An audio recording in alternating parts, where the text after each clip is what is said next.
Você está ouvindo o podcast PME Online, o canal do gestor de micro, pequenas e médias empresas.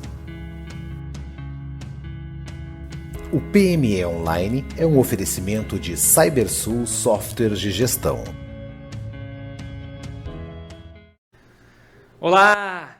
Bem-vindo ao PME Online, meu nome é Michael Valela, administrador da plataforma que é formada pelo site, pelo podcast e um canal do YouTube. Hoje o nosso tema vai ser o crescimento das startups durante a pandemia. E para conversar sobre esse tema, já estou online com o Conrado Carneiro. E o Conrado ele é CEO da Eva Benefícios, ele já está aí online. Tudo bom, Conrado? Boa tarde, tudo jóia? Estou aqui disponível para contar um pouquinho da história da Eva.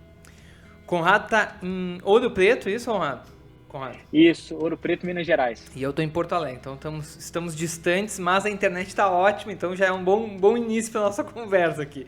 Conrado, conta para nós o que é a Eva Benefícios. A Eva Benefícios ela é uma solução, ela é um cartão de benefícios, desde Vale Refeição, Vale Alimentação, até outras categorias como saúde, esporte ou até mesmo auxílio home office. Então é um cartão de benefícios, tudo centralizado, usando a tecnologia e um aplicativo para mostrar as informações de extrato, saldo para os colaboradores da empresa.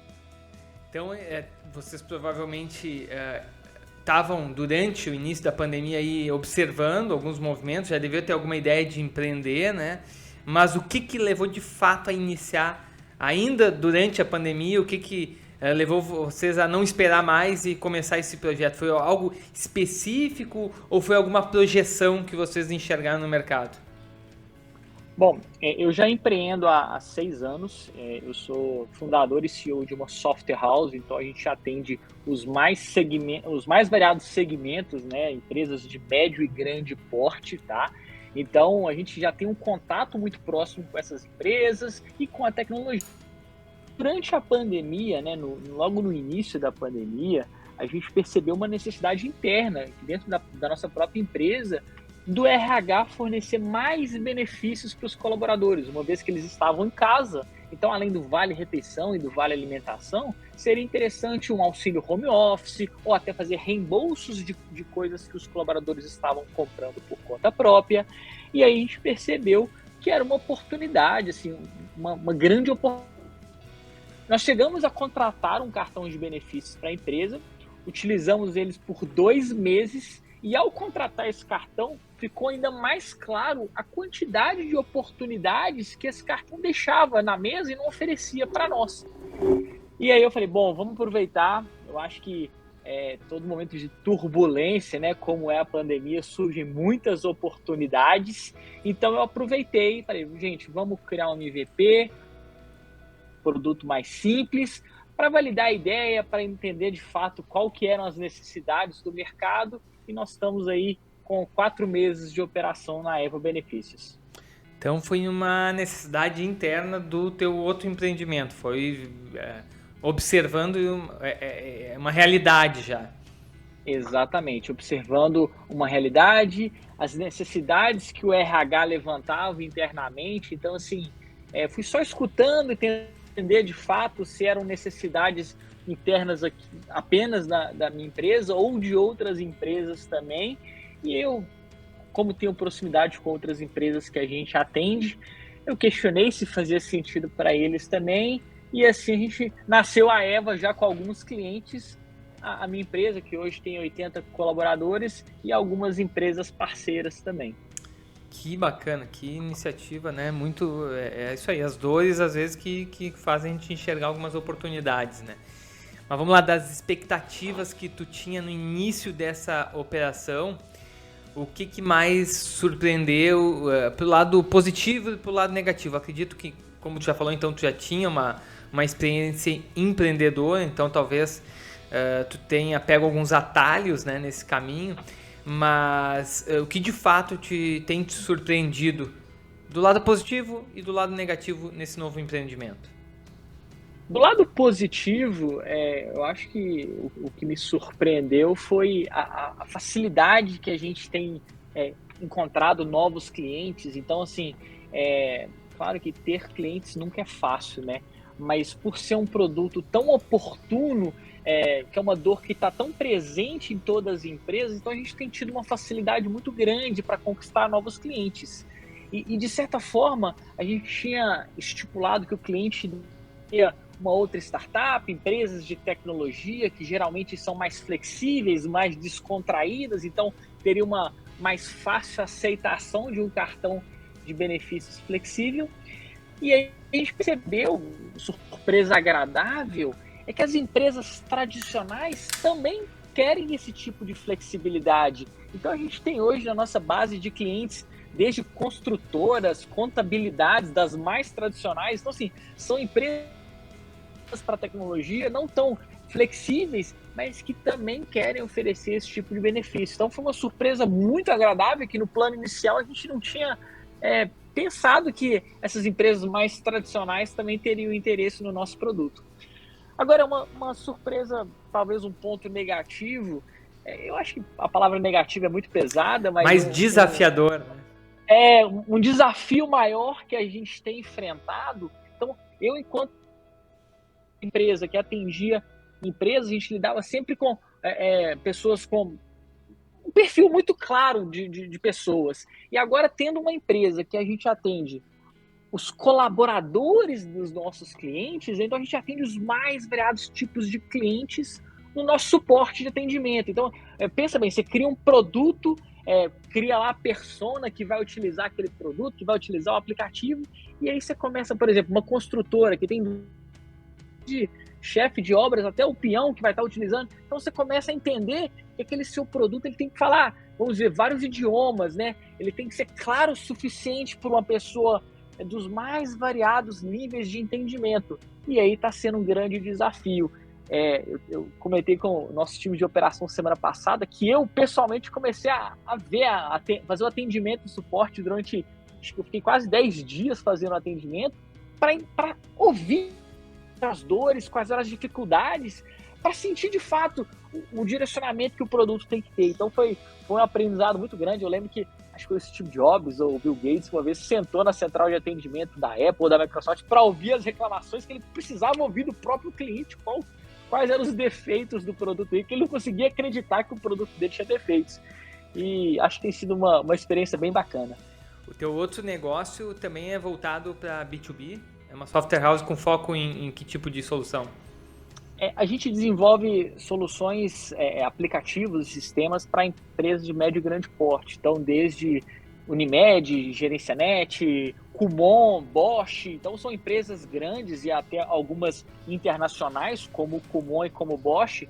E, então, a gente é um perfil muito parecido o tipo de cliente que a gente atende. Com a diferença que o teu suporte é lá para o B2C, vamos dizer, é lá para o consumidor final da solução, né? E acho que a grande diferença nessa história toda é que na nossa software house a gente não atende os usuários dos aplicativos que a gente desenvolve, né? Sim. Já na Eva a gente atende o usuário da ponta, né? O usuário final. E acho que é aí a grande surpresa nessa operação, o grande desafio que a gente está vivenciando agora. É interessante a gente observar isso, né? Que às vezes para quem está olhando de fora, né? É tudo software, né? É tudo uma solução, é um aplicativo, mas a forma como tu vai te comunicar, para quem tu vai suportar, quem tu vai assessorar, muda muito a tua forma de trabalho, né? A tua forma de operar, a tua forma de treinar colaboradores internamente, até o desenho da tua solução vai mudar, né? E é uma expertise que tu tem que ir desenvolvendo, não adianta, né? Não adianta achar que é tudo igual, né? Software é tudo igual, não é, né? E esse contato que eu tenho tido nos dias que eu fiz o teste, você falou bem, mudou o direcionamento de algumas coisas, algumas funcionalidades que a gente ia priorizar, a gente acabou deixando de lado e priorizando outras. Então, ouvir o cliente, sem sombra de dúvida, o cliente está lá na ponta, o usuário que realmente usa o aplicativo dia a dia, é um aprendizado gratuito, mas de muito rico, informações muito preciosas que pode mudar o direcionamento do produto e até mesmo o que é importante, o que não é no médio e no longo prazo. Legal. Sabe que a gente, especialmente nesse ano de 2021, a gente tem recebido muitas sugestões de pauta, especialmente das assessorias, né, de startups.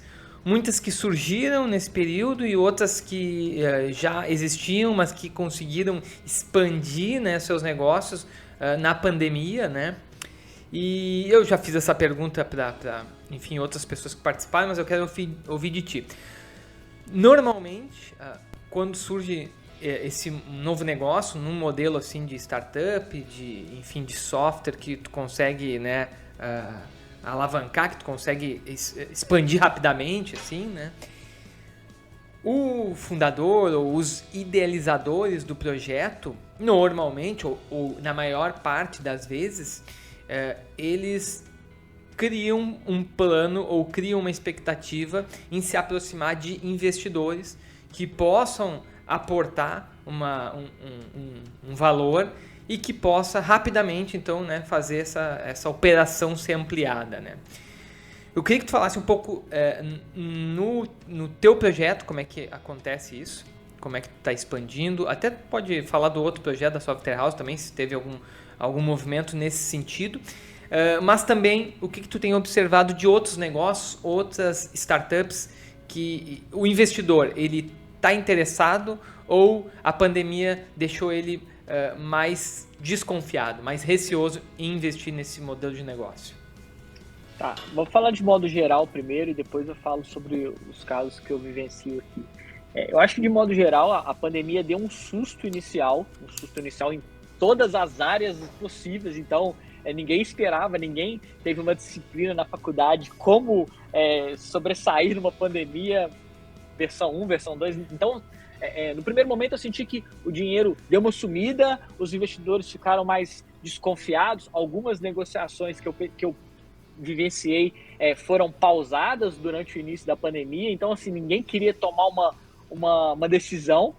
E aí eu percebi que quando o pessoal começou a vacina, a economia começou a ter uma retomada, os investidores voltaram a procurar novas startups para investir, retomar as negociações. Então, eu vejo que o dinheiro tem circulado bastante e, de certa forma, eles têm buscado investir em startups de pequeno porte, de grande porte, startups que já receberam investimentos, startups que estão buscando seu primeiro investimento, seja anjo, seed ou até mesmo série A. Então, de modo geral, eu já vejo uma retomada da economia de modo geral e, por consequência, uma retomada dos investidores em buscar alavancar novas soluções. No meu negócio especificamente, na minha software house, que é a Use Mobile, a gente cresceu no modelo de bootstrap. Há 7 anos atrás eu não fazia a menor ideia o que era investidor, como é que fazia para buscar investimento, então eu sabia desenvolver aplicativos e nisso fui crescendo a empresa sempre com o capital entrando de alguns clientes, reinvestindo na empresa e assim a gente cresceu no modelo bootstrap e hoje a gente não vê a necessidade de buscar investimento. Já na Eva é um modelo completamente diferente, né? Por se tratar de atender volume, a gente precisa de volume de clientes, então quanto mais dinheiro, mais a gente consegue captar clientes. Quanto mais captar cliente, a gente consegue aumentar ainda mais o faturamento. Então, essa conta parece simples e depende basicamente de investimento. A Eva, a gente fez um investimento, eu e meu sócio e um outro investidor, a gente fez um investimento seed, né? Para alavancar o negócio, para estruturar o time, para captar os primeiros clientes, para investir em marketing. Então, teve o investimento inicial.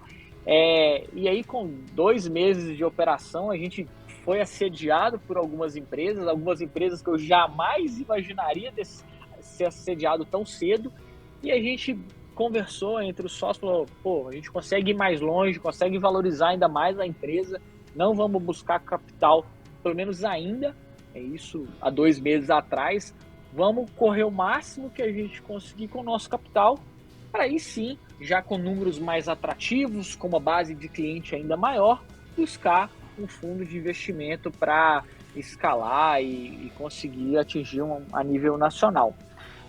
Esse é o plano inicial. Claro que investidor bater na porta a gente não pode negar, né? Acho que o que aconteceu foi que chegou muito precoce. O primeiro investidor chegou para mim e falou assim, quanto que você precisa para atingir quais números? E eu fui muito franco, falei, a gente, 2 meses de operação, a gente ainda não tem uma projeção de quantos clientes a gente consegue com cada R$ 1 investido. E aí ele falou, pô, tô de olho em vocês, assim que vocês souberem quantos vocês precisam, me procura, eu quero ser o primeiro da fila. Então, esse foi o primeiro investidor que procurou a gente. O segundo já falou assim, cara, eu quero adquirir 100% de vocês, pouco importa como é que estão os números, a gente está interessado essa entrada no negócio, o mercado de benefícios está muito aquecido e vai aquecer ainda mais, com a retomada dos escritórios e com o modelo híbrido, os benefícios flexíveis vão ser ainda mais valorizados e é um mercado que está crescendo demais. Então, a gente está aberto a essas oportunidades, estamos avaliando algumas propostas e entender qual que é o melhor momento, ou para venda, ou para receber investimento, e isso varia de negócio a negócio, depende da cabeça do fundador, e eu estou aberto a ouvir. Acho que o primeiro ponto é não estar muito apegado à ideia e pivotar caso seja necessário, mudar o plano. Eu tenho o coração aberto quanto a isso. Desapegar um pouco, né, do plano de negócio inicial, às vezes, né? Que alguns empreendedores ficam muito, né, não querem mudar uma linha do plano e aí perdem algumas oportunidades, né? Tu ia falar? Eu não sou apegado nem ao produto e às funcionalidades, então eu estou muito aberto a ouvir dos usuários e mudar, o usuário vai editar o ritmo, editar o direcionamento, e também não sou apegado quanto, eu quero ter 100% da empresa, eu não quero ser investido, ou eu não quero ser adquirido. Não, eu quero que o produto faça sucesso, e para isso eu estou aberto a qualquer oportunidade. Legal. Deixa eu te fazer uma pergunta que for sair um pouquinho do nosso script aqui, aproveitar a oportunidade que tu está falando então de interior de Minas Gerais, de falar sobre uma mudança que eu acredito que a pandemia trouxe e de alguma forma eu acho que beneficia tanto profissionais que estão fora de metrópoles quanto empresas. Falar rapidamente da minha experiência pessoal, eu sou sócio também de uma software house de software para PME, e há cerca de 12 anos, se eu não me engano, a gente abriu um escritório em São Paulo, porque a gente já tinha clientes e a gente julgava que era estrategicamente importante. Até hoje a gente acha que é importante, mesmo com a pandemia o escritório está lá, a maioria das pessoas estão em home office, mas é uma unidade importante, em termos de faturamento é quase tão importante quanto a matriz, que é em Porto Alegre, né? E a gente não pensa de modo algum de desfazer essa operação, de ter a operação física lá, né? O escritório, a empresa, né? A parte física lá em São Paulo. Mas eu quero te perguntar, do ponto de vista de facilidade, vocês conseguiram enxergar, vocês viam antes da pandemia a necessidade de ir para uma metrópole, de abrir filiais, e tu chegou a ver alguma facilidade? Eu te adianto que da nossa parte, sim, a gente começou a vender para lugares mais distantes, conseguiu ver taxas de conversão melhores em lugares que a gente não tem unidade física, por exemplo, né? Mas no teu negócio, tu consegue enxergar esse movimento de aproximação do cliente ter menos, especialmente falando do B2B, né? Do cliente ter menos rejeição a empresas que não tenham sede física na sua cidade? Claro que, falando exclusivamente da software house, tá? Acho que é muito mais voltada para esse segmento a pergunta, eu confesso que era um desafio gigantesco ter uma software house no interior de Minas. A primeira pergunta que eu sempre escutava era: por que vocês não estão em Belo Horizonte? Por que vocês não estão em São Paulo? E eu acho que aquele sentimento de, cara, eu vou fazer dar certo no interior, eu vou provar que é possível ter tecnologia de ponta no interior de Minas. Então esse era meu primeiro desafio. E aí eu sempre bati na tecla que eu queria priorizar a qualidade de vida, e eu imagino que estando numa cidade do interior, a gente consegue ter uma qualidade de vida melhor. Ter um escritório físico, independente se é em São Paulo, Belo Horizonte ou Ouro Preto, para o meu negócio é fundamental, tá? Você tem que ter uma estrutura física para falar, minha bandeira está fincada aqui, se você quiser reclamar e bater numa mesa, é nessa mesa que você vai bater. E eu acho que para algumas empresas isso é muito importante, tá? Não é um cara no interior de um quarto, de pijama, atendendo empresas no mundo inteiro. Agora, passado um tempo da empresa, a gente já vai para quase 6 anos de empresa, eu já não percebo mais essa dificuldade de estar em São Paulo, ou estar em Ouro Preto, ou estar em Belo Horizonte, falando a nível Brasil, tá? Eu já percebo uma necessidade de ter um escritório fora do Brasil. Mas se tratando de Brasil, a gente consegue atender qualquer empresa estando em Ouro Preto, porque a marca, o nome da empresa ficou tão grande, tão reconhecida, e a gente tem um portfólio tão significativo, que não precisa mais justificar ter um escritório na Faria Lima, por exemplo. Nós estamos em Ouro Preto e esse é o nosso diferencial. E essa relação, nesses 2 anos de pandemia, nada especificamente ligado a isso? Nenhum facilitador ligado às empresas entendendo que é possível fazer tudo à distância? Eu confesso que ficou mais fácil fechar contrato, tá? Estando em home office, porque eles não fazem mais questão de vir aqui ver que a mesa existe. Quando eu falo mesa, um sinônimo de ver que existe uma estrutura. Uhum. Então, a gente, durante a pandemia, a gente fechou com a Unimed, fechou com a Bosch, mas antes da pandemia, a gente fechou, por exemplo, com o Kumon. Tá certo que existiam algumas cláusulas em contrato que a gente era obrigado, por exemplo, a visitar o escritório deles de tempo em tempo e recebê-los em nosso escritório de tempo em tempo. Que eu acho que era para ver se realmente a mesa continuava lá ou se a mesa estava evoluindo.